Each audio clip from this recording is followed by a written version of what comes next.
समय की बात है, सुंदरवन जंगल में टुनटुनी चिड़िया अपनी सौतेली बहन पिंकी चिड़िया और अपनी सौतेली माँ रानी चिड़िया के साथ रहा करती थी।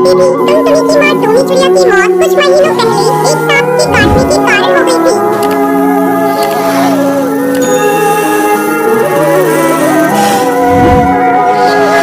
तब बंटी कबूतर एक विधवा चिड़िया से शादी कर लेता है। पिंकी चिड़िया उसी की बेटी थी।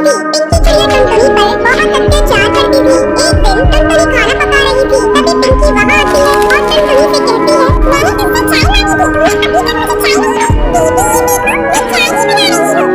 चाय नहीं दी।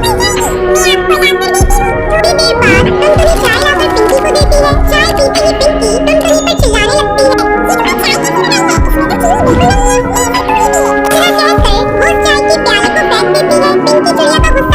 लगती है, ये तुम्हें चाय कैसे बनाई है, इसमें तो चीनी बिल्कुल नहीं है, ये सब थोड़ी दी है। इतना कहकर